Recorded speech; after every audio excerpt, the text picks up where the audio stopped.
बुद्धि बोलती है नहीं नहीं नहीं, गलत नहीं करेंगे हम, गलत छोड़िए, हम चोर छोड़िए।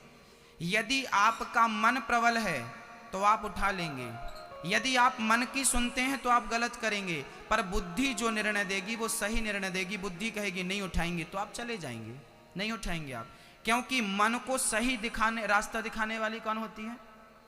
बुद्धि। अच्छा, बुद्धि के ऊपर क्या होता है? बुद्धि के ऊपर क्या है? बुद्धि किसके सारे पे काम करती? बुद्धि के ऊपर क्या है? हाँ, बुद्धि के ऊपर होता है मेरी मां विवेक। लोग कहते हैं ना विवेक से काम करना, बूढ़े लोग कहते हैं बेटा विवेक से काम करना। किससे काम करना? क्योंकि बुद्धि सबके पास होती है। अच्छा, बुद्धि और विवेक में क्या अंतर है वो मैं आपको समझा रहा हूं। बुद्धि क्या है? ये स्त्री मेरी मां है, ये पुरुष मेरा पिता है। मैं बुद्धिमान हूं, मुझे मां की सेवा करनी चाहिए, मुझे पिता की सेवा करना चाहिए, ये मेरी बुद्धि। मैं बुद्धिमान हूं जो अपनी मां की सेवा करता हूं और अपने पिता की सेवा करता हूं। मां को मां के रूप में देखना, पिता को पिता के रूप में देखना, ये बुद्धिमान हो सकता है पर विवेकशील नहीं हो सकता। विवेकशील कैसा है? बोले विवेकशील वो होते हैं जो ये कहते हैं कि ये मेरी मां नहीं, ये मां के रूप में भगवान है और मैं मां की नहीं भगवान की सेवा कर रहा हूं। ये विवेकशील पुरुष के लक्षण हैं। मंदिर में भगवान रहते हैं ये बुद्धिमान कहता है, कण कण में भगवान रहते हैं ये विवेकशील पुरुष होता है। जिसे मंदिर में भगवान दिखाई पड़े वो बुद्धिमान हो सकता है, विवेकशील नहीं हो सकता। विवेकशील वही है जिसे कण कण में परमात्मा का बोध हो। वो कौन सा है? वो विवेकशील है। अब देखना ये होगा कि जयपुर में कितने लोग विवेकशील हैं। अच्छा, विवेक के ऊपर कौन है काम करने वाला? विवेक के ऊपर कौन है? विवेक के ऊपर है आत्मा,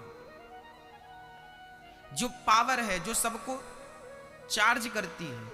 आत्मा के ऊपर है सीधा परमात्मा। ये शरीर का सिस्टम आपको समझा दिया गया। तो भगवान कृष्ण को लेकर गए तो 10 द्वारपाल सो गए, मतलब 10 इंद्रियां जो ईश्वर को लेकर चलता है उसे काम क्रोध लोभ मोह परेशान नहीं करते। जो गोविंद की शरण में रहते हैं ना उन्हें माया परेशान नहीं करती। भक्तों, कई लोग कहते हैं गुरुजी हम बड़े परेशान हैं, हम बड़े परेशान हैं, हमारा मन हमें बहुत परेशान करता है, हमारी इच्छाएं हमें बहुत परेशान करती हैं।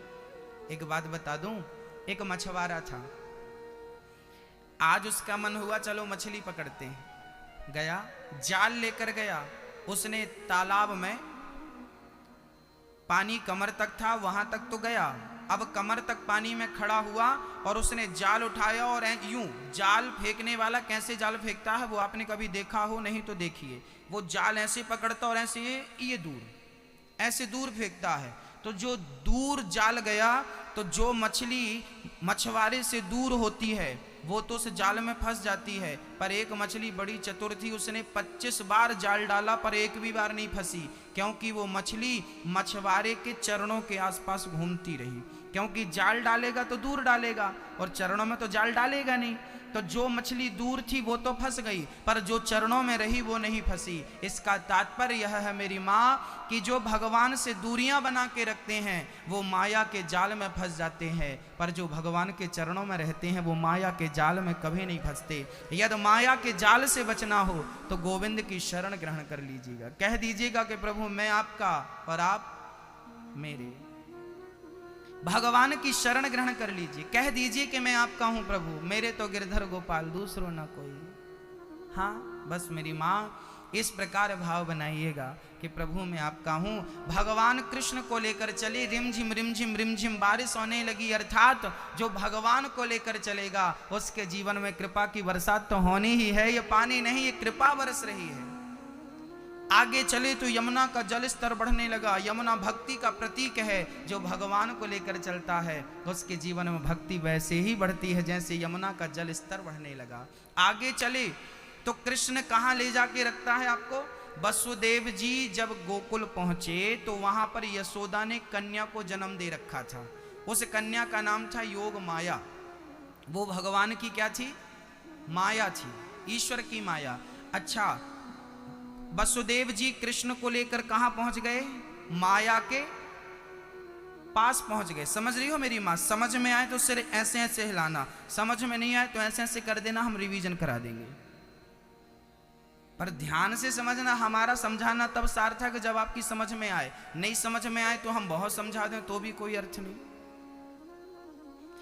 हाँ, और नींद आए तो बता देना, लोरी भी सुना देंगे आपको, और हमें ही आप गप्पे लड़ा लो। हाँ, सबकी अपनी अपनी पंचायत चल ही रही है। वसुदेव जी महाराज कृष्ण को लेकर चले तो वो पहुंच कहां गए? माया के पास। याद रखना, भगवान की भक्ति में सबसे बड़ी बाधा क्या है? माया। ईश्वर को पाने का मन जिस दिन बना लोगी ना मेरी मां, उस दिन माया आपको पकड़ के अपनी तरफ खींचने लगेगी। मम माया दुरत्तया। वसुदेव जी ने भी गलती कर दी, कन्हैया को उठा के रखा और माया को उठा लिया, और जैसे ही माया को लेकर आए तो फिर से बेड़ियां लग गईं, दरवाजे लग गए, पहरेदार जाग गए। जैसा बंधन पहले था वैसा हो गया। माधव को लेकर चले तो बंधन से मुक्त हो गए, और माया को लेकर आए तो बंधन में बंध गए। सच्चाई यह है कि माधव बंधन से मुक्त करता है और माया तो बंधन में ही डालती है। इसलिए माया नहीं, माधव, गोविंद, भगवान का स्मरण बना रहेगा तो माया की ताकत नहीं कि वो भगवान के भक्त को स्पर्श भी कर सके। हम में इतनी क्षमता नहीं है कि हम माया को जीत सकें या हम माया पर विजय प्राप्त कर सकें। हाँ, यदि मेरा कन्हैया कृपा करेगा तो मैं माया से बच जाऊंगा, नहीं तो माया के चक्कर में तो सब उलझे पड़े हैं, सब परेशान है माया के लिए, सबको माया चाहिए। ये माया बड़ी बंधन में डालती है मेरी माँ। एक बार क्या हुआ, ये माया की बात आई तो मैं एक चर्चा सुना दूं। एक राजा था। आपके और हमारे जीवन में ईश्वर तक पहुंचने में बाधा क्या है समझिएगा। देखिए, अच्छा मैं आपको एक चीज समझाता हूं प्रैक्टिकली। देखिए, अभी आप हमें देखिए अच्छे से, हम दिख रहे हैं आपको कि नहीं दिख रहे हैं? अब देखिए, अब दिख रहे हैं? नहीं। अच्छा, हमारे और आपके बीच में क्या आ गया? क्या आ गया? एक पर्दा आ गया। हम तो आपके बीच में ही हैं, पर हमारे और आपके बीच में यदि ये पर्दा आ जाए तो हमारा आपसे लिंक टूट जाएगा, संपर्क टूट जाएगा। किसके कारण? केवल पर्दा के कारण। भक्तों, जितने करीब हम आपके हैं और जितने करीब आप हमारे हैं, सच कहता हूं इतने ही करीब हम सबके कन्हैया हैं। भगवान भी हम सबके करीब ही हैं, पर वो नजर क्यों नहीं आते? क्योंकि ये माया का पर्दा पड़ा है ना मेरी माँ। ये माया का पर्दा जिस दिन आप हटा दोगी, कन्हैया सामने बैठा नजर आ जाएगा, वो देख लो बैठा है। ये माया का पर्दा हटता नहीं, वो नजर आता नहीं। हम दोष देते रहते हैं, भगवान दिखता नहीं, भगवान है नहीं। क्या करें भाई। एक राजा थे। वो राजा रोज जंगल में एक उन्होंने कृष्ण का मंदिर बना रखा था, बड़ा सा ठाकुर जी का। वो रोज जाते थे और वहां बैठकर 5 घंटे तक भगवान का कीर्तन, चिंतन, स्मरण करते रहते थे, बस आनंद से। एक दिन भगवान प्रसन्न हो गए। राजन, मैं बड़ा खुश हूं, बोल तुझे क्या चाहिए? आज जो तू मांगेगा मैं तुझे दूंगा। मांग, क्या चाहता है? राजा ने कहा कि प्रभु, मेरी एक इच्छा है कि आप सारी प्रजा को, मेरी सारी प्रजा को दर्शन दे दें, ताकि उनका भी आपके दर्शन से कल्याण और उद्धार हो जाए। आपसे मेरी प्रार्थना है कि आप मेरी पूरी प्रजा को, चूंकि मैं राजा हूं ना, तो राजा का कर्तव्य है कि प्रजा का कल्याण करे। तो मैं राजा हूं, आपसे निवेदन करता हूं कि मेरी पूरी प्रजा को आप दर्शन दो। भगवान बोले, भक्ति तो आपने की है और दर्शन आप सबको देना चाहते हैं, तो अच्छा ये बताओ कि किस प्रकार दर्शन होगा? तब भगवान कृष्ण ने कहा कि राजन, एक काम करना, आप कल ठीक 10 बजे अपने सारी प्रजा को मेरे पास ले आना, मैं सबको एक संग दर्शन दूंगा, एक साथ। अब राजा बड़े प्रसन्न होकर दौड़े दौड़े दौड़े दौड़े गए और उन्होंने क्या कहा, उन्होंने भगवान से जो बात हुई वो सारी प्रजा को सुनाया। सुनो, आज भगवान हम सब के बीच में कल आएंगे 10 बजे, सब तैयार हो जाना। गांव में डिंडोरा पीट दिया गया, कानों कान खबर फैल गई कि कल भगवान 10 बजे मिलने वाले हैं। चलेगा? कौन कौन चलेगा? सारे बच्चों से लेके बुढ़ों तक ने हाथ उठाए, सब चलेंगे। दूसरा दिन हुआ, सबने सवेरे 4 बजे स्नान किया और सबने ढोल नगाड़े मंजीरा झांझ ली और कीर्तन करते हुए चल पड़े। श्री कृष्ण गोविंद हरे मुरारी, हे नाथ नारायण वासुदेव। सारे लोग कीर्तन करते हुए श्री कृष्ण गोविंद हरे मुरारी, सारे लोग कीर्तन करते जा रहे हैं, चलते जा रहे हैं, चलते जा रहे हैं। अच्छा, क्या हुआ जरा समझिएगा। गांव के लोग जैसे ही अपने गांव से कीर्तन करते हुए निकले, श्री कृष्ण गोविंद हरे मुरारी, हे नाथ नारायण वासुदेव कीर्तन करते हुए जब निकले, जैसे ही जंगल की सीमा में उन्होंने पग रखा, क्या हुआ, गांव वालों ने देखा कि पैसों का ढेर लगा था, पैसों का ढेर लगा था। अब गांव वालों ने पहली बार इतना पैसा देखा, गांव वाले चढ़ गए ढेर के ऊपर, सारे लोग ढेर पे चढ़े। राजा समझा रहे हैं, भैया आगे भगवान है, चलो उतरो, पैसा आके समेट लेना वापसी में। गांव वालों ने कहा इतना पैसा नहीं मिला, कर्जा बहुत था, उतर जाएगा। अब आप एक काम करो, आप लोग चलो, हम आ रहे हैं। पर राजा ने रिक्वेस्ट किया, निवेदन किया, तो कुछ समझदार थे, 10-15 लोग उतर गए। पूरे गांव की भीड़ में कितने लोग उतर गए? 10-15 लोग। नहीं नहीं, हम तो भगवान को पाने आए हैं, हम क्यों उलझे पैसों में। समझदार थे, उतर गए। राजा बोले चलो, जितनों को मिले उतनी सही। 15 लोगों को लेकर राजा साहब आगे बढ़े। भगवान है भाई, अभी भी उतर जाओ ना। आगे 100-200 कदम बढ़ाया तो आगे सोने का ढेर, सोना ही सोना, सोना। अब ये 15 लोग पागल हो गए, ये 15 लोग चढ़ गए सोने के ढेर में। राजा ने फिर हाथ जोड़ा, भाई साहब ये भगवान आगे मिलेंगे, सोना में मत उलझो। 15 में से 14 ने कहा कि साहब हमारे ऊपर तो बड़ा कर्जा था, भगवान से कहना कल मिलेंगे, हम आज नहीं मिल सकते भगवान से। एक आदमी उतर गया, अब 2 हो गए, राजा और एक वो समझदार था ना, वो उतरा। जैसे ही राजा ने 200-300 कदम आगे बढ़ाए तो आगे हीरे मोती का ढेर। अब वो एक जो बचा था, अब उसको रहा ना गया, पैसा छोड़ दिया, सोना छोड़ दिया, हीरा कौन छोड़े, एक हीरा करोड़ों का था। अब लो भैया, वो आदमी एक चढ़ गया। राजा ने बहुत समझाया, भाई तू ही अकेला कर ले दर्शन, भगवान खड़े हैं, टाइम हो रहा, 15 मिनट बचा है, चल चल चल चल। नहीं माना। कहा राजा साहब क्षमा करना, भगवान से कहना कल मिले, हम जरूर आएंगे। अब वो चढ़ा रहा, राजा मंदिर गए, वहां भगवान खड़े थे। भगवान मुस्कुराने लगे, राजन कल तो बोले थे गांव वालों को लाएंगे, गांव वालों को तो लाए नहीं, आप अकेले आ गए। राजा साहब रोने लगे, प्रभु क्या बताऊं, बड़ी विडंबना है। गांव के सारे लोग घर से निकले तो आपका दर्शन करने के लिए ही थे, गांव के सारे लोग आपका दर्शन करने के लिए ही निकले थे, तो कहां गए? बोले रास्ते में उलझ गए। रास्ते में उलझ गए? बोले कहां? बोले कोई धन में उलझ गया, कोई सोने में उलझ गया, कोई हीरे मोती में उलझ गया। सच कहूं मेरी मां, वो उलझा हुआ प्राणी कोई और नहीं। जरा अपने दिल में हाथ रख के कहो, क्या आप लोग हीरे मोती सोना चांदी रुपया पैसा में नहीं उलझे?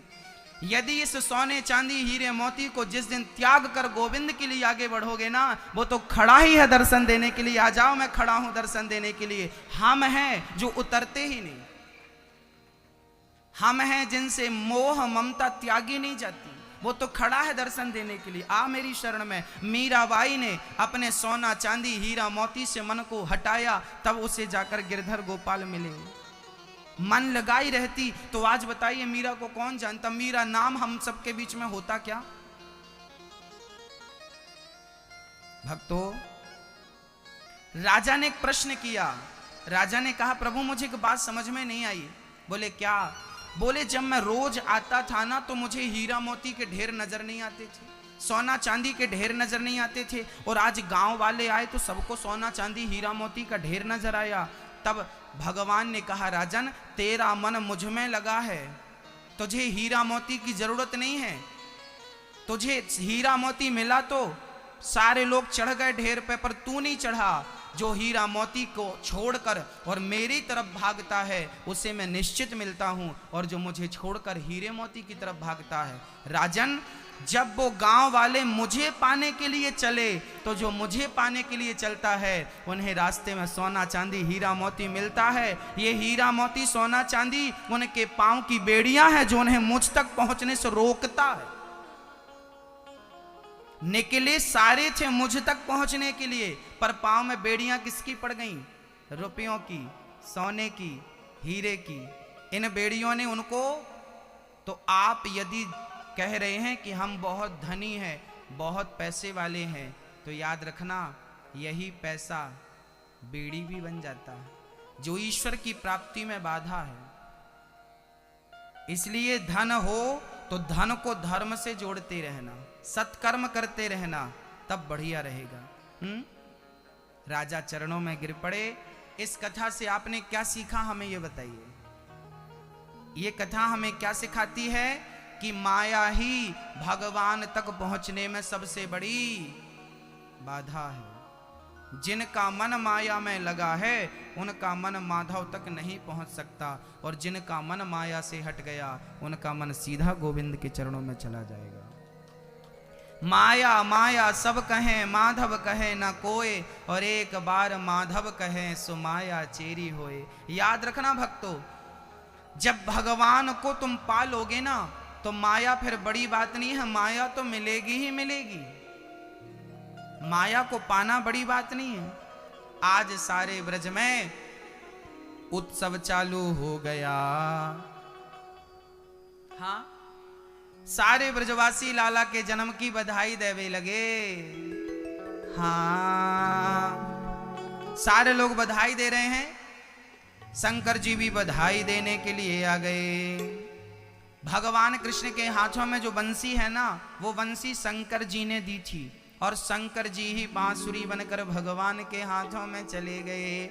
मैया लाला को दर्शन कराए दे। मैया बोली, बाबा तो को दर्शन नहीं करा सकूंगी। क्यों बाबा, काहे ना दर्शन करावेगू? शंकर जी बोले, मैया काहे ना दर्शन कराएगी? मैया बोली, बाबा तेरी शकल बड़ी डरावनी है, मारो छोरा देखेगो तो डर जावेगो, मैं दर्शन नहीं कराए सकूं। अच्छा, शंकर जी बोले, मैया तो मैं कैसे दर्शन करूंगा? जब तक तू दर्शन ना कराएगी मैं यह द्वार को छोड़ूंगा ना है। मैया बोली, बाबा ऐसे 40 दरवाजे हमारे घर में है, मैं ये दरवाजे को खोलूंगी ना है। शंकर जी बोले, मैया दर्शन कराए दे, मैं झगड़ा ना करूं। मैया बोली, तो बाबा का धमकी दे मोकू, का करेगो तू बोल?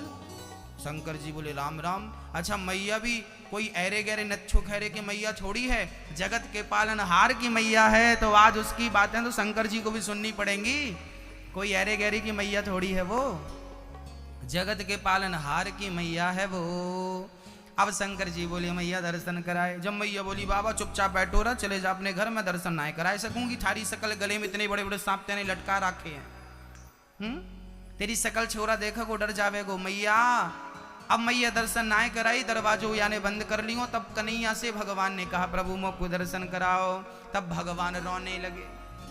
अब मैया दौड़ी दौड़ी गई, का है गो छोरा को, का है गो, गोद में ले दूध पिलाए, पर कन्हैया चुप ना भय। राई नौन से नजर उतारी पर चुप ना भय, गाय की पूंछ से नजर उतारी पर भगवान चुप ना भय। अब मैया बोली, राम राम, का है गो? शंकर जी बोले, मैया यहाँ को भूत लग गए। अब मैया डर गई भूत को नाम सुन के। बाबा सच्ची बोल, छोरा को भूत लग गए का? हाँ मैया, या को भूत लग गए। अब मैया रोए भी लगी, राम राम, भूत कैसे उतारूं मैं, मुँह को तुम भूत उतारनो ना आवे। शंकर जी बोले, मैया परेशान होने की जरूरत ना है, मैं सबन के भूत उतारू, मारे पास लाओ, मैं आके भूत उतार दूं। शंकर जी बोले, मैया भूत उतरवानो है तुम्हारे पास ला। मैया बोली बाबा सच्ची बोली हूँ, आपसे भूत उतारनो आए। शंकर जी बोले मैया हम तो अच्छों के भूत उतार दें, तुम्हारे छोरा की भूत नहीं उतार देंगे, लाओ। और जैसी मैया कन्हैया को गोद में देती है, लाला खिलखिला के हंसवे लगे। आज शंकर जी की गोद तक पहुंचने के लिए भगवान को रोना पड़ा। तब शंकर जी ने मन से कहा कि प्रभु जब आप राम बनकर आए तब मैं हनुमान बनकर आपकी सेवा में लगा रहा, अब आप कृष्ण बनकर आए हैं, मैं आपकी सेवा किस भांति करूं। तब कन्हैया बोले प्रभु जो आपकी मर्जी है सो कर लो। तब भगवान शंकर ने अपने आप को बंसी बना लिया। क्या बना लिया? बांसुरी। ये जो लाला के हाथ में बंसी है ना मेरी माँ, ये स्वयं भगवान शंकर बंसी के रूप में गोविंद के हाथों में है। आज सारे ब्रज में लाला को बधाई देवे को लंबी लंबी भीड़ लग रही है। आओ जरा लाला की बधाई सुन ले। सारे ब्रजवासी गा रहे हैं, सब लोग कह रहे हैं वाह वाह क्या बात है, कितनी सुंदर छवि है। नैन तुम्हारे कजरारे और घुंघराले बाल, रूप तुम्हारा देख के मोहन हाल हुआ बेहाल। पीला पीतांबर कांधे पर सोहे, पीला पीतांबर कांधे पर सोहे, मोर छड़ी तेरे हाथ है। दोनों हाथ उठाइए और कहिए वाह वाह क्या बात है, वाह वाह क्या बात है, वाह वाह क्या बात है, वाह वाह क्या बात है, वाह वाह क्या बात है, वाह वाह क्या बात है,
भोले बाबा डमरू बजाए, ब्रह्मा विष्णु साथ है। वाह वाह क्या बात है, वाह वाह क्या बात है, वाह वाह क्या बात है, वाह वाह क्या बात है, वाह वाह क्या बात है, वाह वाह हरि बोल।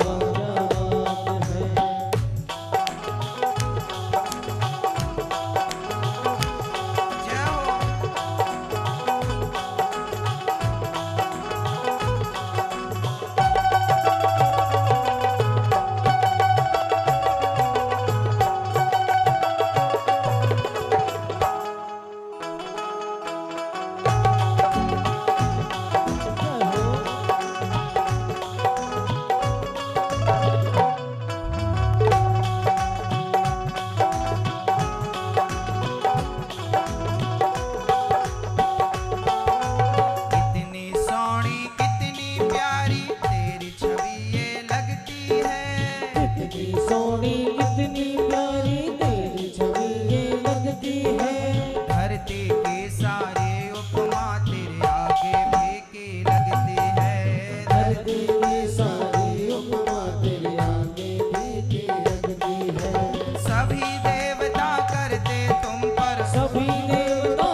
क्या बात है, वाह वाह क्या बात है, वाह वाह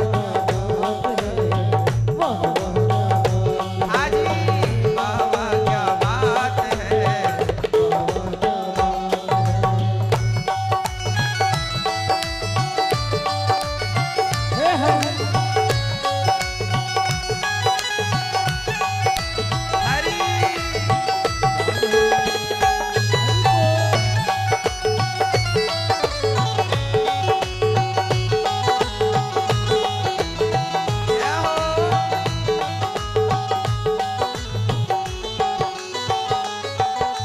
श्याम प्रभु का दर्शन करने आए भक्त हजार हैं, श्याम प्रभु का दर्शन करने आए भक्त हजार हैं। दास कह रहा बंसी वाला लुटा रहा भंडार है, दास कह रहा बंसी वाला लुटा रहा भंडार है।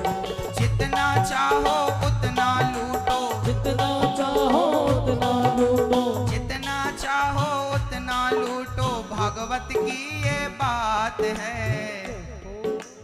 हाँ, जितना चाहो उतना लूटो, भागवत की ये बात है। वाह वाह क्या बात है, वाह वाह क्या बात है। वाह वाह क्या बात है, वाह वाह क्या बात है, वाह वाह क्या बात है।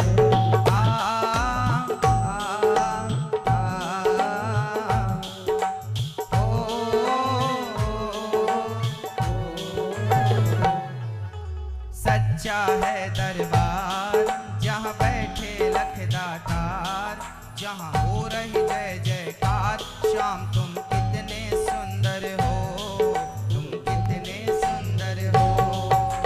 सच्चा है दरबार जहाँ बैठे लखदातार, जहाँ हो रही जय जयकार। श्याम तुम कितने जरा सुंदर हो। जरा मेरे संग बोलिए, हाथ उठाइए और झूमते हुए। सच्चा है दरबार जहाँ बैठे लखदातार, जहाँ हो रही जय जयकार। श्याम तुम कितने सुंदर हो, तुम कितने सुंदर हो। जहाँ बैठे बोलिए, जहाँ हो रही जय जयकार। श्याम तुम कितने सुंदर हो, तुम कितने सुंदर हो। दोनों हाथ उठा के।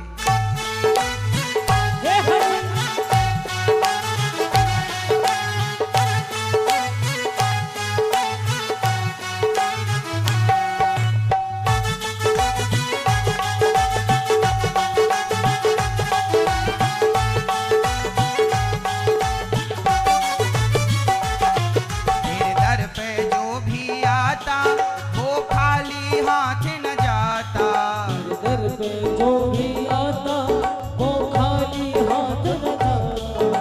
मोह मांगे मुरादें पाता, सब कुछ उसको मिल जाता। मांगी मुरादें पाता, सब कुछ उसको मिल जाता।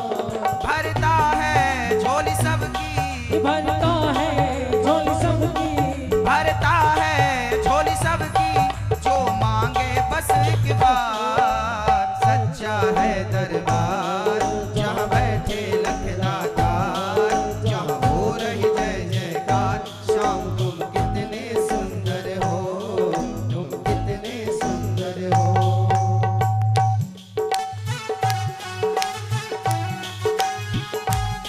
और जरा गाइए मेरे संग।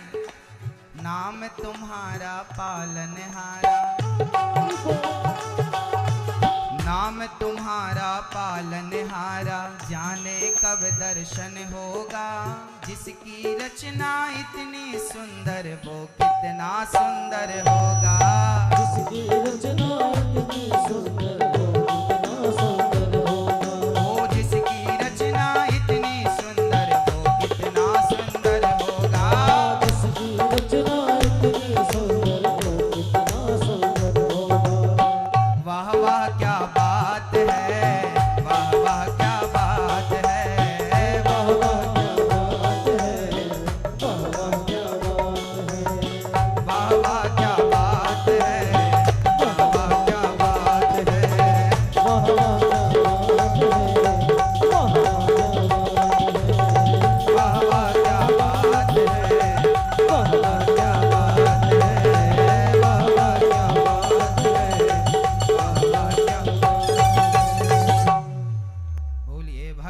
वत्सल भगवान की मोर मुकुट बंसी वाले की जय जय श्री राधे श्याम।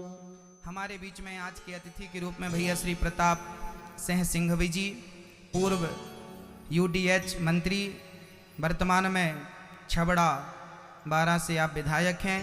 आपका आगमन हुआ है, आपका बहुत बहुत स्वागत है। समय निकाला आपने, आपका साधुवाद, धन्यवाद। भक्तों, सुंदर सी पावन सी बांकी झांकी जब शंकर जी ने देखी तो आपका मन गदगद हो गया और भगवान ने दर्शन देकर शंकर जी को कृतार्थ किया। यहाँ भक्त ने भगवान का, भगवान ने भक्त का पावन सा दर्शन कर लिया। बोलिए भक्त वत्सल भगवान की जय जय श्री राधे श्याम।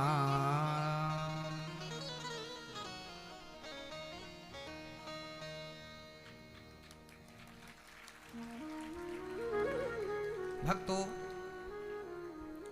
अब चलते हैं पावन सी कथा। जब भगवान 6 दिवस के हो गए तो भगवान को मारने के लिए कंस ने एक योजना बनाई। बोले जितने बच्चे पैदा हुए हैं सबको जाके मार डालो, क्योंकि योग माया ने कहा था कंस तुझे मारने वाला यहीं कहीं पैदा हो गया है। अब पूतना मौसी को भगवान को मारने के लिए कंस ने नियुक्त किया। जाओ पूतना मौसी, जितने बच्चों ने जन्म लिया है सबको मार डालो। पूतना सारे बच्चों को मारने का प्लान बनाकर चल पड़ी। ये पूतना कौन थी? बकासुर की बहन बकी पूतना थी, बकासुर की बहन बकी। पूतना लोक बालघनी राक्षसी रुधिरासना जिघांसयापहरये स्तनम दत्वाप सद्गतिम। मैया जी, ओ मैया, थोड़ा ध्यान से सुनो मेरी माँ। पूतना, पूतना लोक बालघनी। पूतना क्या करती थी? बच्चों को मारती थी, बच्चों का रक्त पीती थी। एक दिन पूतना ने अपनी शकल सुधारी, अर्थात वो पूतना बड़ी भयंकर थी ना, राक्षसी दिखती थी। आज पूतना ने अपनी शकल को सुंदर की, अपने स्वरूप को आपने सुंदर बनाया और श्री कृष्ण को मारने के लिए पूतना मौसी चल पड़ी। जैसे ही भगवान कृष्ण के पास मौसी जी पहुंची, भगवान कृष्ण ने पूतना को देखते ही अपने दोनों नेत्रों को बंद कर लिया। भगवान कहते हैं कि मैं पूतना को देखना पसंद नहीं करता। किसी ने भगवान से कहा प्रभु आप तो सबको देखते हैं, आप तो पतितों को भी देखते हैं, तो पूतना को आपने क्यों नहीं देखा?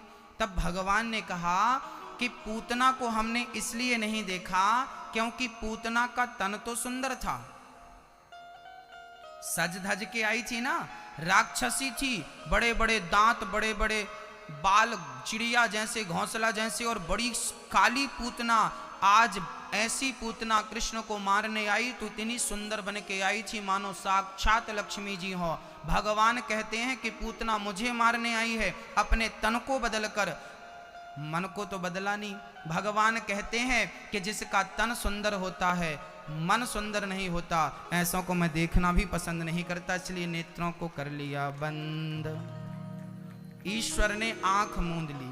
क्यों? क्योंकि पूतना का तन अच्छा था, मन अच्छा नहीं था। तो मेरी माँ, भगवान को पाना हो तो तन को सजाना आवश्यक है या मन को सजाना आवश्यक है? हम किसका श्रृंगार करें, तन का या मन का? मैया जी, मैं आपसे प्रार्थना करूंगा, भैया जी आपसे भी करूंगा कि भगवान को तन की सुंदरता नहीं चाहिए। यदि तन सुंदर, भगवान तन को ही सुंदर देखते तो शबरी माता को भगवान कैसे मिलते? शबरी का तन सुंदर नहीं था। कहते हैं शबरी के पिता ने, शबरी के बारे में 2 चर्चाएं मिलती हैं, जरा ध्यान से सुनिएगा। माता शबरी एक दिन बैठी थी, शबरी की माँ बच्ची की चोटी कर रही थी, बाल गूंथ रही थी शबरी के। तभी शबरी ने देखा कि उनके पिता बहुत सारे जंगली जानवरों को इकट्ठा कर रहे थे। शबरी ने अपनी माँ से कहा, माँ ये पिताजी इतने सारे जानवरों को क्यों इकट्ठा कर रहे हैं, कारण क्या है? तब माँ ने कहा, बेटी कल तेरा विवाह है, कल बारात आएगी ना तो इनका मांस पका करके बारातियों को खिलाया जाएगा। शबरी ने कहा राम राम, मेरी शादी में इतने सारे पशुओं की बलि चढ़ाई जाएगी, ये तो गलत है। तुरंत माता शबरी ने अपनी माँ से चोटी छोड़ाई और दौड़ कर गई और जंगल में जितने पक्षी जितने जानवरों को इकट्ठा किया था दरवाजा खोल दिया। सारे जानवर पूंछ उठा उठा कर दौड़कर जंगल की तरफ जाने लगे और वो जानवर शबरी को आशीर्वाद देने लगे, शबरी तुमने हमें मुक्त किया है, भगवान तुम्हें मुक्त करेंगे, तुमने हमें आजाद किया है, भगवान तुम्हें भवसागर से पार करेंगे। उस दिन से शबरी वापस नहीं गई, जंगल में चली गई। मतंग मुनि के आश्रम में उन्होंने गुरु मंत्र दिया और राम नाम जपती थी शबरी माता। शबरी की दूसरी चर्चा इस प्रकार है कि एक बार शबरी का जब विवाह का समय आया तो शबरी इतनी काली थी और इतनी गंदी दिखती थी कि शबरी के पिता को चिंता हो गई कि मेरी बेटी से विवाह करेगा कौन। तब अमावस्या की रात को शबरी का विवाह फिक्स किया गया और जिस लड़के से विवाह हुआ वो लड़का बारात लेकर चला, शबरी को डोली पर बिठाया। अब रास्ते में जब जंगल में बारात पहुंच गई तो लड़के ने विचार किया कि मेरी पत्नी कैसी है, एक बार देखूं तो सही। तो लड़का रास्ते में ही शबरी का घूंघट उठा दिया और जैसे ही शबरी का घूंघट उठाया तो लड़का डर गया, इतनी काली पत्नी। तो उसी समय वो पत्नी को जंगल में छोड़ के और पूरी बारात को लेके चला गया, मुझे ऐसी पत्नी नहीं चाहिए। तब शबरी को लगा कि शायद मुझे दुनिया के लोग स्वीकार नहीं करते, अपना नहीं बनाते, पर मेरे राम पर विश्वास है कि वो जरूर मुझे अपना बनाएंगे। और उस दिन से मतंग के आश्रम में शबरी झाड़ू करने लगी और गुरु जी ने मंत्र दिया, बेटी तुम राम राम जपना। क्या जपना? राम राम जपना। उस राम नाम के बल पर माता शबरी ने भगवान को प्राप्त कर लिया कि नहीं। यदि सुंदर स्वरूप वालों को ही भगवान मिलते हैं तो शबरी का स्वरूप अच्छा नहीं था मेरी माँ, शबरी का रूप भी अच्छा नहीं था और शबरी की जात भी अच्छी नहीं थी। शबरी आज की भाषा में कहें तो शबरी कोल भील की बेटी थी, दलित की बेटी थी।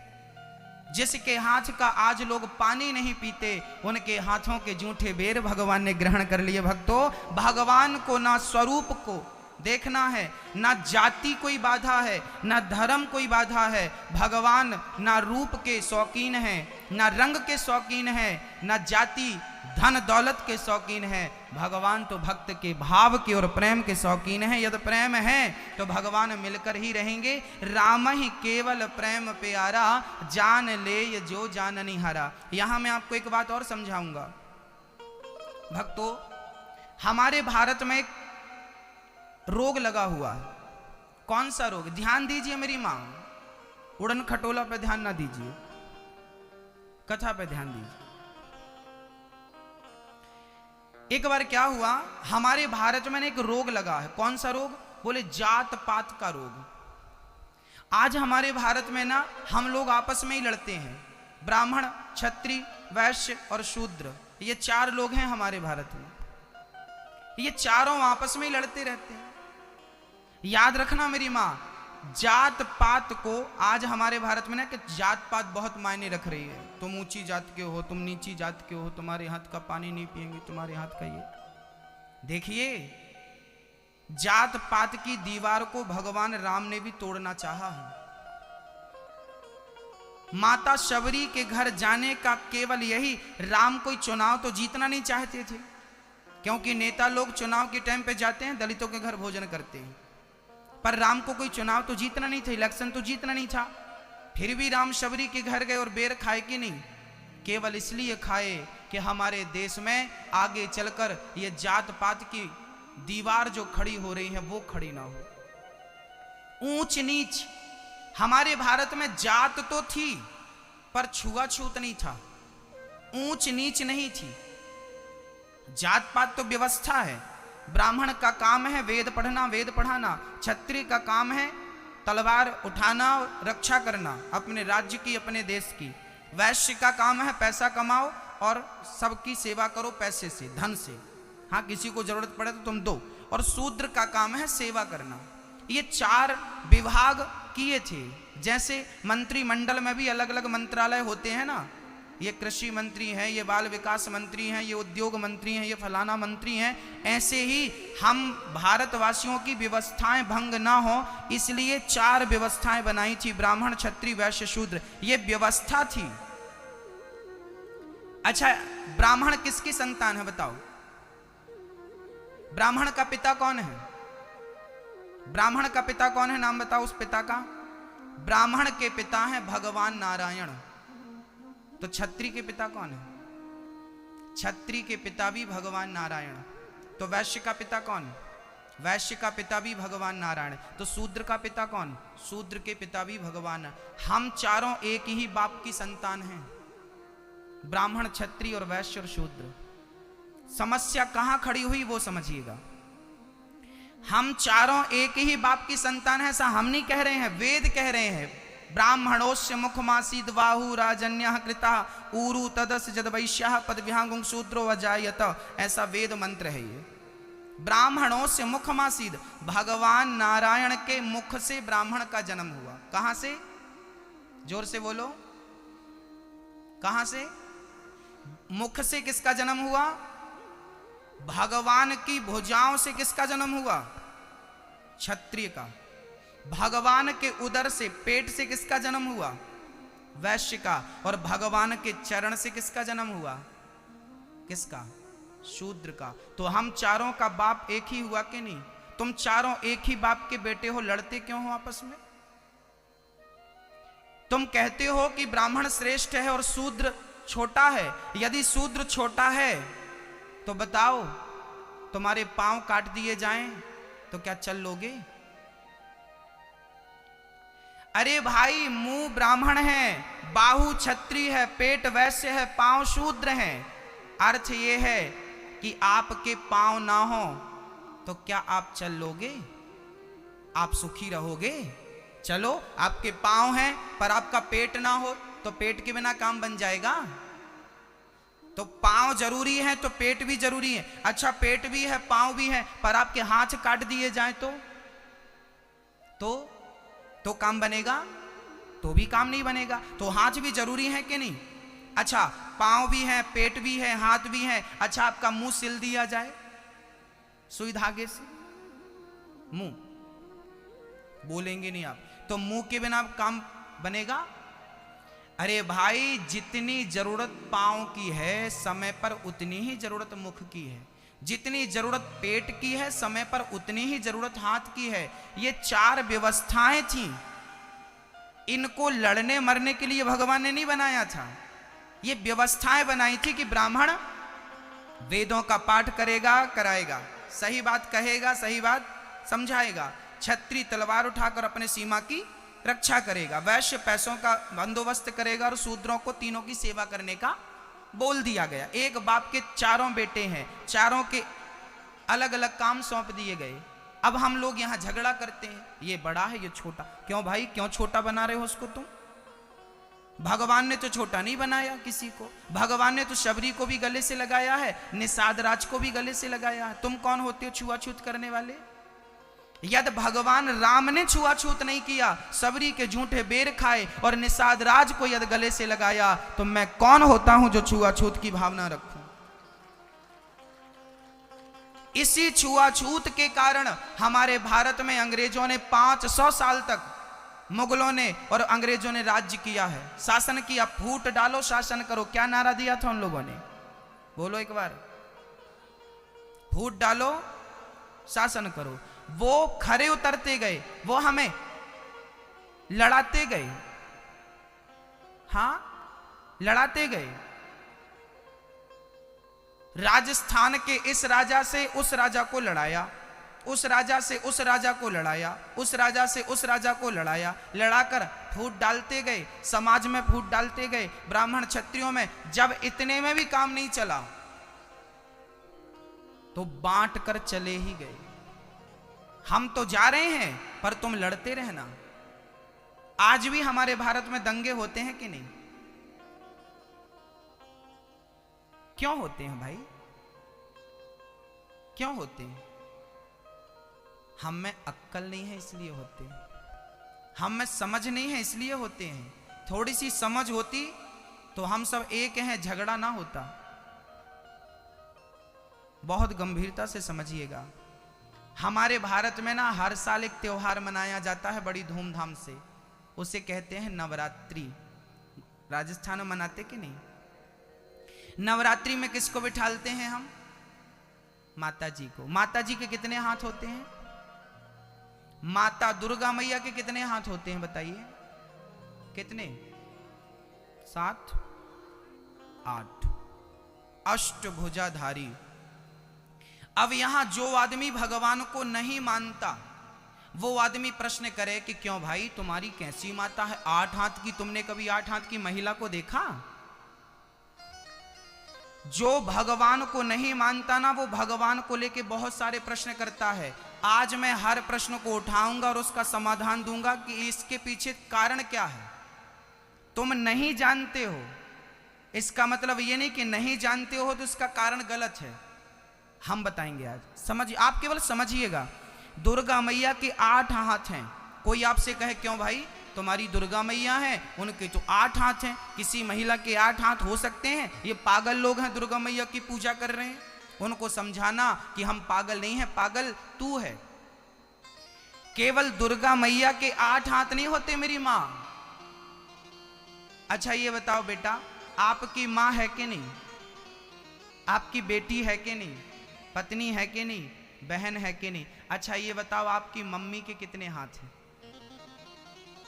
आपके पत्नी के कितने हाथ हैं?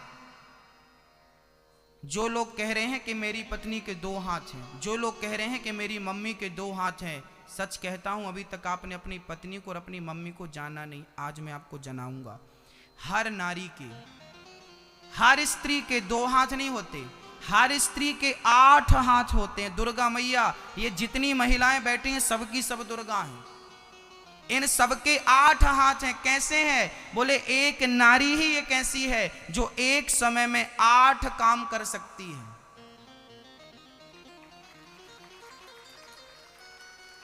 कैसे? बेटे को टिफिन बनाओ, बेटा टिफिन, बेटे के लिए सवेरे जल्दी उठती है, पति सो रहा खर्राटे देके, सास ससुर सब सो रहे हैं, वो जल्दी उठ गई, जल्दी पराठे बना रही है बेटे के लिए टिफिन, तब तक पति ने आवाज लगाई चाय, तुरंत चाय चढ़ा दिया। एक समय पे 2 काम। हाँ, तब तक ससुर जी ने घंटी बजाई, बहू। हाँ हाँ जी पिताजी, क्या हुआ? ओ बहू मेरा चश्मा नहीं मिल रहा, अभी आई। वो चश्मा ढूंढ के देती है, यहाँ बेटे का टिफिन तैयार करती है, यहाँ पति की चाय तैयार करती है। एक समय में 4 काम करने वाली केवल नारी होती है। और 4 काम मतलब 8 हाथ। हाँ या ना? एक समय पे नारी जितना काम कर सकती है पुरुष नहीं कर सकता, घर गृहस्थी के काम। तो नारी को दुर्गा कहा गया है। और इसका एक तात्पर्य और है। दुर्गा जी के 8 हाथ क्यों हैं? क्योंकि दुर्गा जी कहना चाहती हैं, क्योंकि दुर्गा हम सबकी माँ है और दुर्गा कहना चाहती है। अच्छा कितने लोगों को खड़ा करोगे तो 8 हाथ हो जाएंगे? 4 लोगों को खड़ा करोगे तो हाथ कितने होंगे? 4 लोग कौन कौन हैं? ब्राह्मण, क्षत्रिय, वैश्य, शूद्र। तुम चारों ब्राह्मण तुम, क्षत्रिय तुम, वैश्य तुम, शूद्र तुम चारों जिस दिन एक साथ खड़े हो जाओगे, दुर्गा मैया शेर की सवारी करती है। दुर्गा मैया कहती है कि जिस दिन तुम चारों एक हो जाओगे तो तुम शेर की सवारी कर पाओगे। तुम एक बनो तो सही। तुम्हें एक बनाने के लिए वो दुर्गा मैया आती है और एकता का पाठ पढ़ा के चली जाती हैं। पर जय माता दी कहने वाले बहुत मिलेंगे। दुर्गा मैया विराजमान है, उसका आशय जानने समझने वाले लोग नहीं मिलेंगे। हाँ, दुर्गा मैया शेर की सवारी करती हैं। शेर की सवारी कौन कर सकता है? बोले जिसमें संगठन हो वो शेर की सवारी। जहां सुमति तहां संपत्ति नाना, जहां कुमति तहां विपत्ति निदाना। जिस घर में एकता होती है ना मेरी माँ, वो घर नहीं होता, स्वर्ग बन जाता है। और जिस देश में एकता हो जाएगी वो देश रहेगा कि दुनिया का गुरु बन जाएगा। भारत विश्व गुरु था। क्यों था? क्योंकि भारत में एकता थी, इसलिए विश्व गुरु था। आज वो एकता टूट गई, इसलिए हम विश्व गुरु नहीं हैं। जहां सुमति तहां संपत्ति, ऐसा हम नहीं, रामचरितमानस कह रही है। जहां सुमति, याद रखना आजकल हमारी ये बहनें अपनी जिठानी से झगड़ा, देवरानी से झगड़ा। आपके घर में 4 आदमी है, 4 से ही आप झगड़ा करती हो। आप आपसे 4 लोग नहीं संभल रहे हैं। जब आप अपने घर की तरक्की नहीं कर सकते, जब घर के 4 सदस्यों को लेकर नहीं चल सकते, तुम देश को क्या लेकर चलोगे? तुमसे क्या उम्मीद करेगा कोई? तुम घर की एकता को तो रख नहीं पाए, घर की अखंडता को रख नहीं पाए, देश की एकता और अखंडता को कैसे बनाओगे? आपसे क्या उम्मीद की जाए? देश तब चलेगा जब हम चूल्हे पे चावल पकाते हैं ना मेरी माँ, चावल का एक ही दाना दबा के देखा जाता है कि पक गया कि नहीं। एक पक गया तो सारा पक गया। घर में एकता का पाठ पढ़ लोगे, पढ़ा लोगे तो देश में एकता आ जाएगी। घर में एकता नहीं आएगी तो देश में कभी एकता नहीं आएगी। एक झाड़ू पूरे घर को साफ करती है, पर वही झाड़ू ना, यदि झाड़ू टूट जाए, बिखर जाए, वो झाड़ू यदि बिखर जाए तो वो झाड़ू खुद कचरा बन जाती है। जिस झाड़ू से हम घर को साफ करते हैं, वो झाड़ू बिखर जाए तो खुद कचरा बन जाती है। यदि आप एक बन के रहोगे मेरी माँ, मेरी बहन, मेरे भाई, मेरे देशवासियों, मजाल उन मुगलों की और उन अंग्रेजों की जो आपकी तरफ आंख उठाकर कोई देख सके। क्या मजाल किसी की भारत की तरफ आंख उठाकर देख सके। तुम एक तो बनो। लड़ रहे हैं ये समाज, ये वो समाज, ये सब अपनी अपनी समाज का पाठ पढ़ रहे हैं। कोई समाज नहीं, हम एक हैं। हिंदुस्तानी बनो, भारतीय बनो।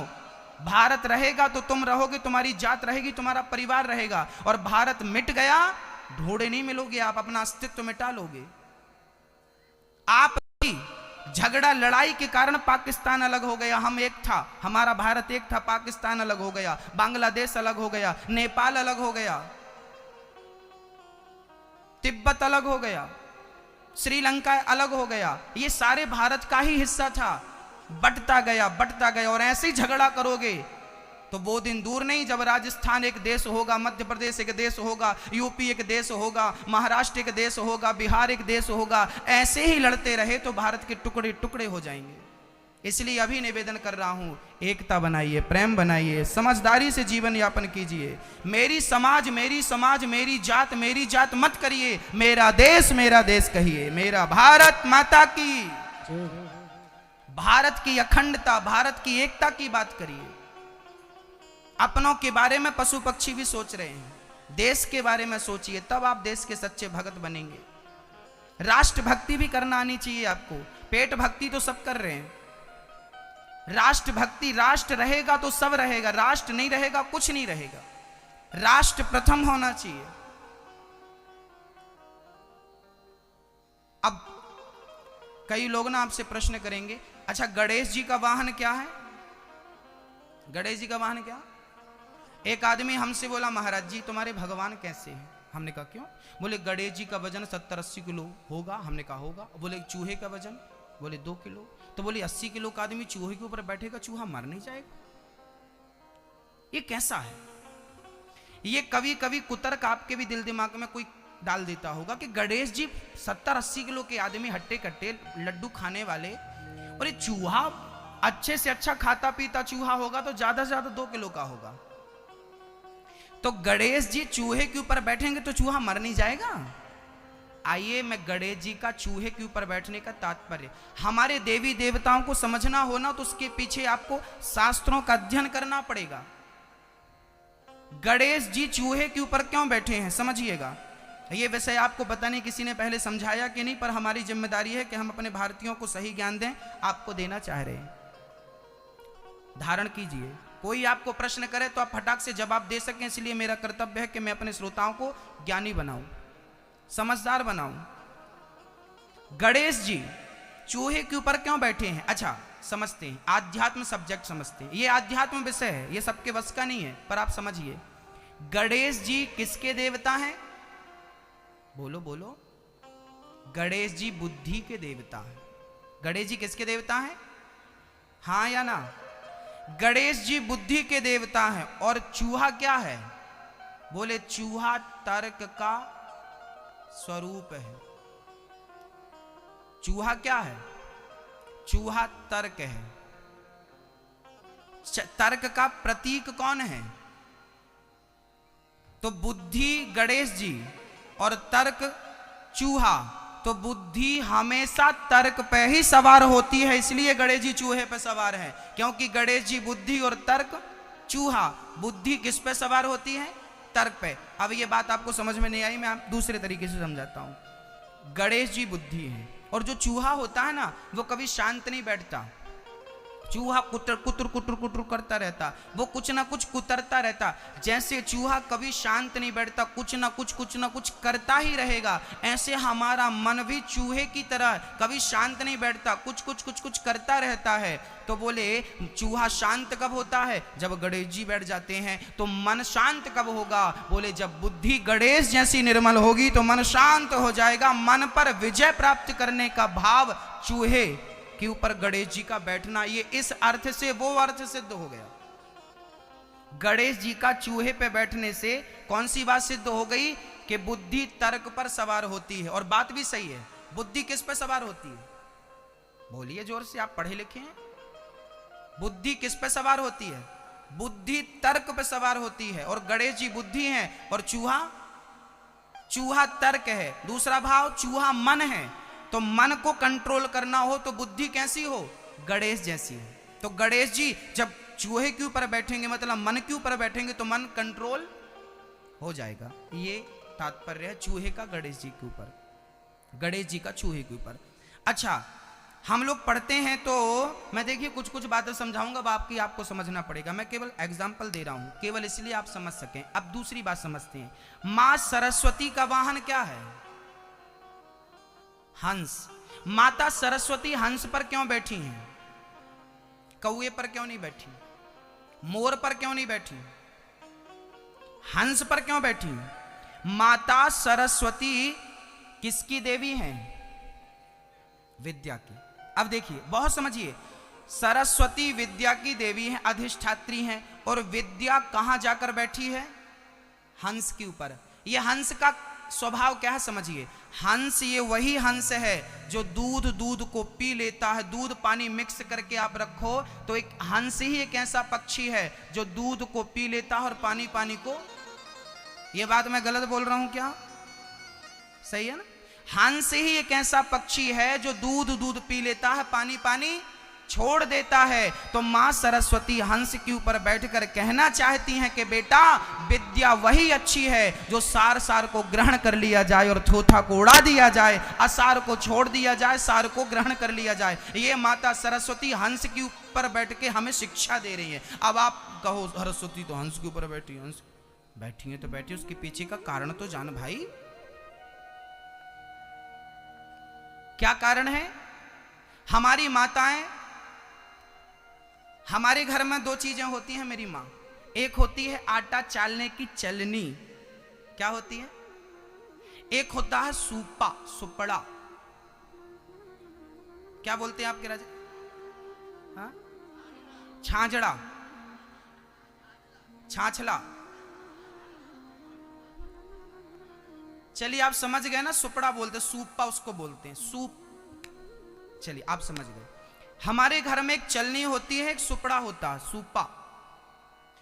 दोनों के कार्य अलग अलग हैं।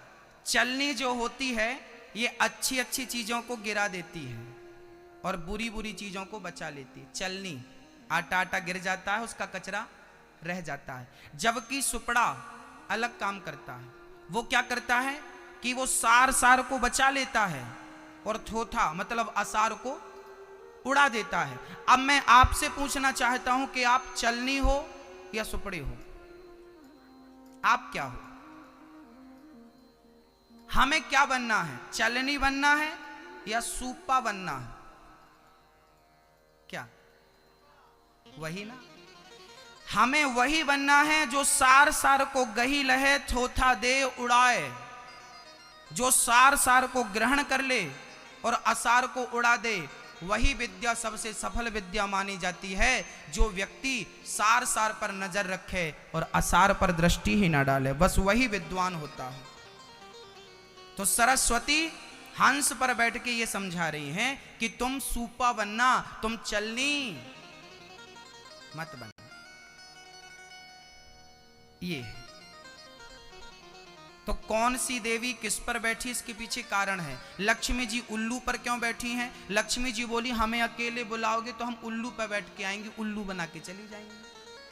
और नारायण के संग बैठो, नारायण के संग बुलाओगे तो नारायण के संग जो लक्ष्मी आती हैं वो उल्लू पर नहीं, वो गरुण पर सवार होके आती हैं। और जो नारायण के संग आती हैं वो लक्ष्मी आती तो हैं, कभी जाती नहीं है। ये नारायण, ये लक्ष्मी का उल्लू पर बैठने का तात्पर्य। कौन सा देवता किस पर बैठा उसके पीछे कारण है। यदि आप आध्यात्म को नहीं जानते तो आप उसका गलत ही अर्थ कर डालेंगे, पर एक कार्य है। हमारे देवी देवता हमें समझा रहे हैं अनेक रूप में। हाँ, चलिए ये बात समझ में आ गई आपको। अब चलते हैं आगे। अच्छा, यहां पे एक बात और समझ लेते हैं, लगे हाथ। भगवान कितने हैं ये समझ लेते हैं। बताओ मैं, ये भगवान कितने हैं? बताइए भगवान कितने हैं? कितने हैं बताओ। आप बताओ मैं, ये भगवान कितने हैं? आप बताइए मैं, ये जी भगवान कितने हैं? भैया जी आप बताइए भगवान कितने हैं? ईश्वर एक है, एको ब्रह्म द्वितीयो नास्ति। अब यहां एक प्रश्न खड़ा हुआ। ये प्रश्न ना कोई आपको कर सकता है। मैं ये सारे प्रश्न इसलिए बोल रहा हूं कि जीवन में कोई आपको करे तो आप उलझे ना। कई लोग आपसे प्रश्न कर सकते हैं कि भगवान यदि एक है तो फिर राम जी का मंदिर अलग, कृष्ण जी का मंदिर अलग, दुर्गा जी का मंदिर अलग, हनुमान जी का मंदिर। भगवान एक है तो मंदिर भी एक का ही होना चाहिए ना। ये इतने सारों का मंदिर क्यों है? आइए समझते हैं इस सब्जेक्ट को। क्या होता है मैया जी, भगवान तो एक ही हैं, परंतु आप स्त्री, आपका पिता जब आपको देखता है तो किस रूप में देखता है? बेटी। आपका पति जब आपको देखता है तो पत्नी। आपका भाई जब आपको देखता है तो बहन। आपका बेटा जब आपको देखता है तो आप एक ही हो, पर आपको देखने वाले चूंकि चार हो गए। देखने वाले चार हो गए ना, पिता, भाई, बेटा और पति। इन चारों ने जब आप एक को देखा तो चार नजरिए से देखा कि नहीं? चार नाम हो गए आपके। पहला नाम बेटी, दूसरा नाम पत्नी, तीसरा नाम मां, चौथा नाम बहन। हाँ, आप एक ही हो, पर आप एक को देखने वाले चार लोग हैं, इसलिए आपके चार नाम हो गए। और चारों के लिए आप चार रूप में भी हो। पति के लिए पत्नी का रूप है, पिता के लिए बेटी का रूप है, भाई के लिए बहन का रूप है और बेटे के लिए आप एक ही हो, पर आपको देखने वाले चार होने के कारण आपका नाम भी चार हो गया और रूप भी चार हो गए। उसी प्रकार परमात्मा एक ही है, पर उन्हें देखने वाले भक्त अनेक होने के कारण उस एक को ही अनेक नामों से और अनेक रूपों से जाना जाता है। उस एक को कोई उसे राम, कोई उसे कृष्ण, कोई उसे दुर्गा, कोई उसे हनुमान जी, कोई शंकर जी, कोई गणेश जी। अनेक रूप रूपाय विष्णवे प्रभु विष्णवे। समझ रही हो मेरी मां? जैसे एक उदाहरण और समझते। पानी गिनो। पानी बोलो 1, बर्फ 2, भाप 3, ओस। सवेरे सवेरे ओस गिरती है ना। कितने हो गए? 4 हो गए। पानी, बर्फ, भाप, ओस 4 हो गए। 4 नाम हो गए, 4 रूप हो गए। पर क्या ये 4 नाम और 4 रूप होते हुए भी क्या ये 4 हैं? पानी ही बर्फ है, पानी ही भाप है, पानी ही ओस है। नाम अलग है, रूप अलग है, पर तत्व तो पानी है। उसी प्रकार नाम अलग हो सकता है, रूप अलग हो सकता है, पर सब में वही परमात्मा एक ही अखंड रूप से बैठा है। तुम राम के रूप में देखो, तुम श्याम के रूप में देखो। अब समझना। अच्छा, पहले ये बताओ वो एक कौन है जिस एक के बारे में आप बोल रहे हैं? एक ईश्वर एक है। उस एक का नाम बताओ। उस एक का नाम बताओ। क्या नाम उस एक का? उस एक का नाम ही नारायण है। क्या नाम है उस एक का? उस एक को ही नारायण कहते हैं, उस एक को ही विष्णु कहते हैं, उस एक को ही तिरुपति बालाजी कहते हैं, उस एक को ही खाटू श्याम कहते हैं, उस एक को ही सांवरिया सेठ कहते हैं, उस एक को ही विट्ठल कहते हैं, उसको उत्तर प्रदेश में बांके बिहारी कहते हैं, उसको अनेक प्रांतों में उस एक को अनेक नामों से जाना जाता। उसी एक को द्वारिका में द्वारिकाधीश कहते हैं, जगन्नाथ में जगन्नाथ भगवान कहते हैं, रामेश्वरम में रामेश्वर कहते हैं, बद्रीनाथ में बद्रीनाथ जी कहते हैं। उस एक को ही अनेक नामों से जाना जाता है। वही एक है, वही एक तिरुपति बालाजी हैं, वही जगन्नाथ जी हैं, वही महाराष्ट्र में विट्ठल भगवान हैं, वही राजस्थान में श्रीनाथ जी हैं, वही खाटू श्याम हैं, वही सांवरिया है, वही अनेक रूप में बैठे हैं अनेक जगहों पर। उस एक को ही हम इन रूपों में देखते हैं। तो ईश्वर बहुत है, इसका झगड़ा ना पालिएगा। अच्छा ये भगवान बड़े हैं, वो भगवान छोटे, ऐसा भी माथा पच्ची ना करिएगा। वही हैं, वही सांवरिया सेठ, वही तिरुपति बालाजी, वही तिरुपति बालाजी श्रीनाथ जी हैं, वही श्रीनाथ जी बांके बिहारी हैं, वही बांके बिहारी विट्ठल हैं, वही विट्ठल जी जगन्नाथ जी। अनेक रूप रूपाया विष्णवे प्रभु विष्णवे, वही एक अनेक रूपों में अनेक नामों में अनेक जगहों पर जाना जाता है, वो एक है। भक्तों, पूतना मौसी आई, पूतना का तन सुंदर था पर मन सुंदर नहीं था। क्या सुंदर था? तन सुंदर था ना। भगवान ने देखा क्या?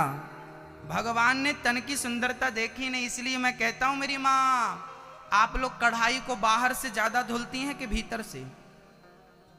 हाँ, बाहर से तो गंदी नहीं होती, गैस का जमाना है, भीतर से धुलना पड़ता है। ऐसे तन को भी बाहर से मत धुलिए मेरी माँ, भीतर से धुलिए ना। ये मन बड़ा गंदा है, इस मन के कारण भगवान मिल नहीं पाते।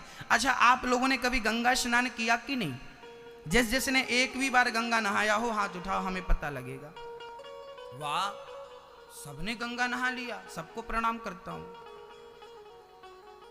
थोड़ा सा पुण्य हमें भी दे देना, 2-4%। बधाई हो आपको, गंगा नहा लिया। अब की बार कभी गंगा नहाना, जितने लोग बैठे हैं बहुत कान से प्यार से सुने। अब की बार कभी आपका गंगा जाने का मौका लगे ना मेरी माँ, तो आप गंगा जरूर जाना, पर साथ में ना अपने घर से एक सीसी लेके जाना, सीसी कांच की। और उस सीसी पर आप ना अपने घर की नाली का पानी जरूर भर लेना, गंदा पानी नाली का भरना, ढक्कन लगाना, झोले पे रखना। और गंगा जी जब भी जाना, 10 दिन बाद, 20 दिन बाद, 1 महीने बाद, 2 साल बाद, 5 साल बाद, जब भी आपका टूर लगे तो आप गंगा जी जाना, एक सीसी में घर की नाली का पानी जरूर भरना गंदा वाला, और वो भर के ले जाना। जब गंगा जी जाना तो वो सीसी आप गंगा में डाल देना।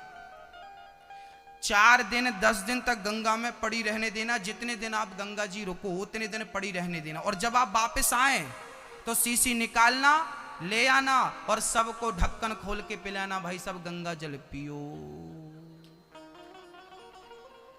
कोई पिएगा? हाँ, क्यों नहीं पिएगा आप बताओ? उसमें नाली का पानी थोड़ी कोई पिएगा महाराज, वो नाली का पानी। हाँ, अब आप बताओ, वो 10 दिन से पानी में डूबी रही, शुद्ध नहीं भाई क्या? हाँ या ना? शुद्ध नहीं भाई ना। क्यों शुद्ध नहीं भाई? क्योंकि गंगा का पानी ऊपर से तो गुजरता रहा, पर अंदर जैसा था वैसा ही रहा। तो आप भी गंगा 10 बार नहा लिए, पर अंदर जैसा था वैसा ही है, तो नहाने से क्या फायदा?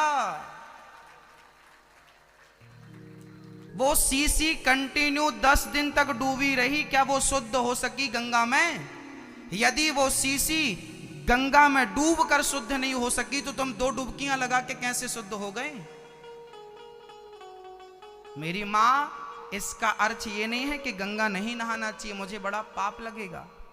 इसका अर्थ ये नहीं है कि गंगा नहीं जाना चाहिए। गंगा जाओ, गंगा नहाओ, गंगा पवित्र करती है, परंतु गंगा नहाने का अर्थ ये है कि गंगा जी का जल अपने हाथ में लेकर कहो कि हे गंगा मैया, जितना पवित्र आपका जल है, आज से मैं अपने मन को इतना ही पवित्र करूंगा। यही गंगा स्नान करने का सही अर्थ है। गंगा नहाया, तन को धोया, पर मन तो कपट है, क्रोध है। अब मैं गंगा नहाने के पहले अपनी माँ को गाली दूं, माँ को मारूं, माँ पे अत्याचार करूं, पत्नी को मारूं, पत्नी पे अत्याचार करूं, झूठ बोलूं, कपट करूं और गंगा नहाने के बाद भी ये सब करता रहूं तो गंगा नहाने का कोई अर्थ है? गंगा नहाने से बुद्धि सुधरी क्या? एक मैया बोली, महाराज मैं चारों धाम करे आई। अच्छा